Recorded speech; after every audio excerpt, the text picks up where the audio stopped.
Ross Tucker, CBS Sports, Westwood One, the Ross Tucker Football Podcast, college football, NFL analyst. He was in the booth. Ravens, Browns. Check him out on social media at Ross Tucker NFL. Okay. Did Jameis Winston beat the Ravens? He did, but he also got very, very fortunate, Dan. I mean, they dropped a number of would-be interceptions, including maybe two of the worst dropped interceptions I've seen in a long time. On the first drive of the game, Jameis had a miscommunication with the receiver, Dan. He threw it right to Eddie Jackson, the Ravens safety, and it bounced off his chest. And then the last drive of the game, which everybody saw, he way overthrew. I think it was Elijah Moore again. And Kyle Hamilton, who's like the Ravens' best player, certainly best defensive player, right in his hands and dropped it. I think I just saw online, they said only one quarterback has 4 touchdowns and no interceptions this year, and it's Jameis Winston. Just kind of cracked me up because he very easily could have had 3 or 4, but he didn't, so power to him. I think these defensive players are thinking, well, he's not going to throw the ball right. Like they're shocked that somebody is that far off target where they're like, oh, my God, he hit me right in the hands. We get on the Ravens bandwagon. Everybody's all on. This is going to be sustainable, not only regular season, postseason, and then they have a game like this. This is what worries me about the Ravens. I want to be all in on them because I like when they have that run and pass option there and Derrick Henry. Are they a great team?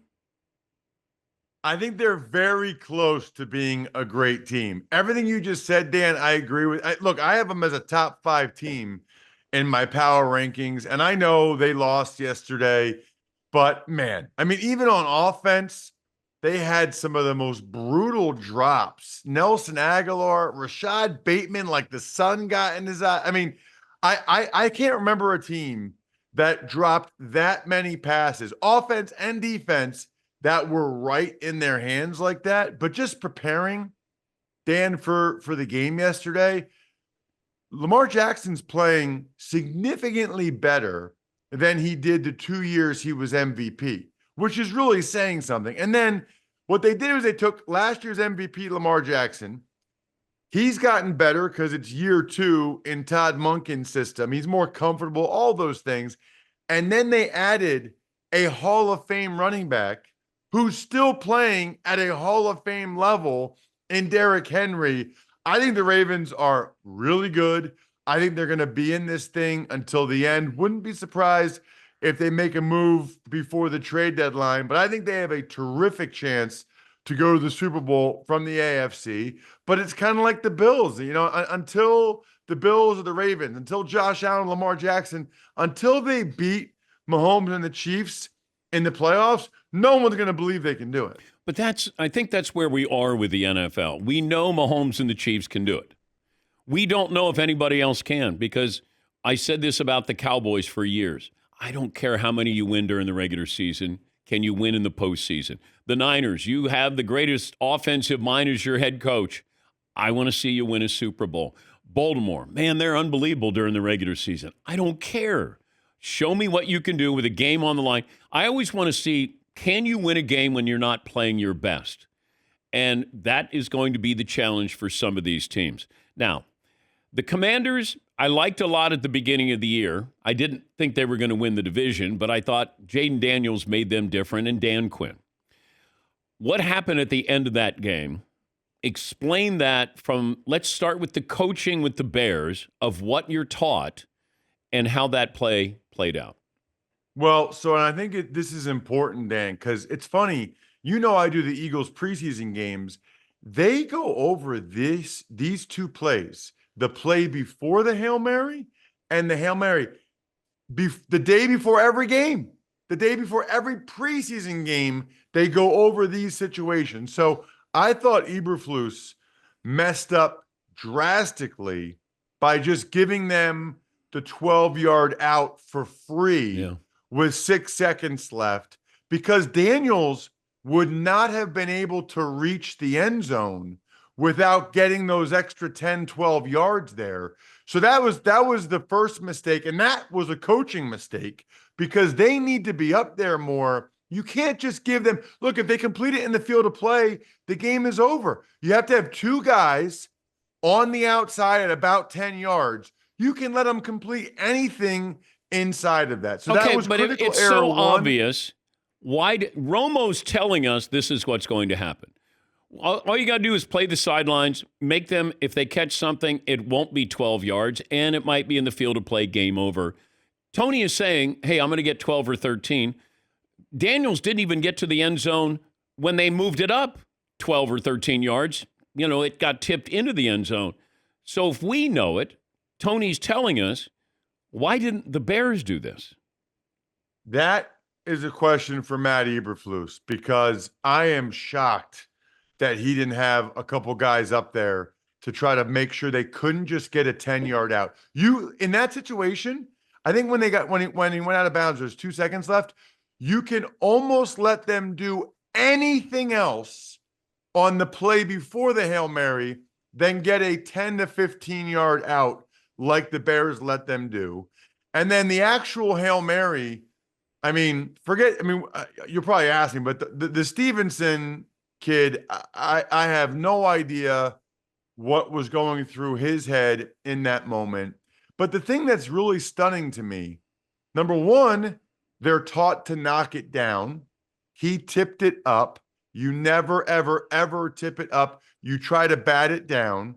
And then secondly, the defense is always supposed to have, because they have the numbers, they don't have 5 offensive linemen up there blocking. So the defense is always supposed to have one guy in front of everybody, another guy behind everybody, and then the other 2 or 3 guys are the ones jumping up and trying to bat it down. They had nobody behind. The other thing too, Dan, and I said this on social media, and I saw that Aaron Glenn and the Lions did it last week.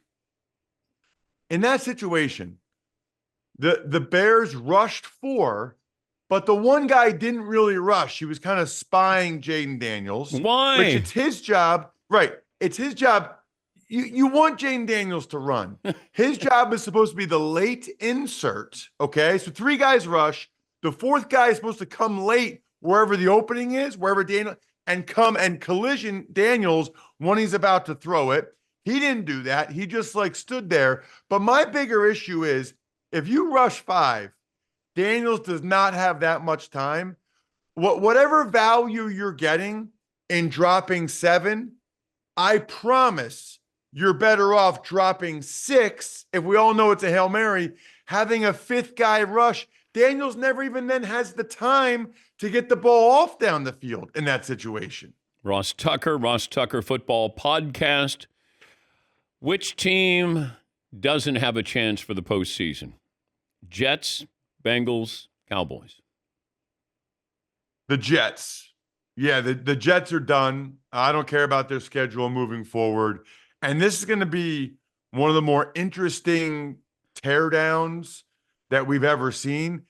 I mean, Dan, they're going to be playing the second half of the year where they're basically playing out the string with a first ballot Hall of Fame quarterback, maybe a first ballot Hall of Fame receiver. This doesn't happen very often. It's going to get real awkward in New York really soon. Yes, theoretically they could go 8-1 in their last 9 games and go 10-7, make the playoffs. That's not happening. They're not doing it. I mean, to lose that game, this has got to be, and this is saying a lot for Jets fans.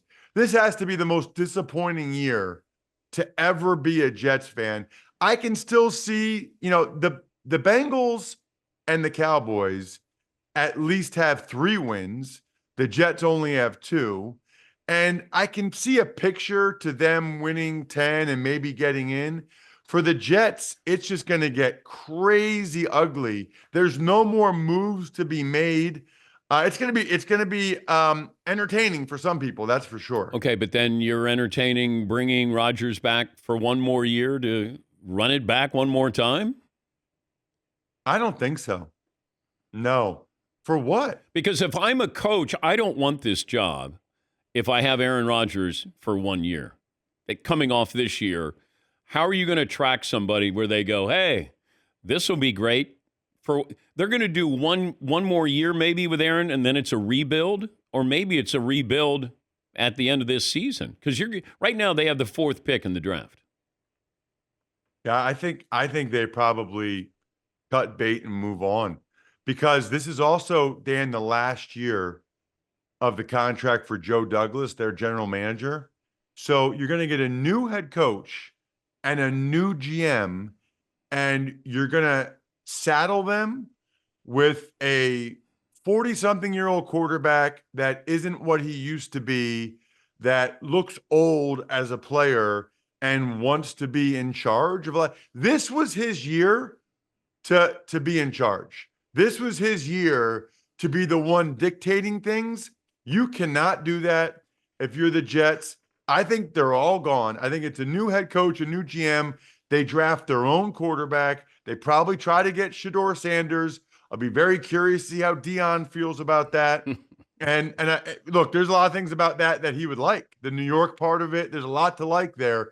But Dion probably wants to handpick the head coach and GM. This is, I mean, just knowing the Jets organization a little bit, maybe with Dion, he tells Carolina or some of their teams he doesn't want Shedeur to go there. And maybe he dictates who the head coach and GM are of the Jets. Maybe Dion's the head coach. Well, I was going to say, I'm not a hot take guy.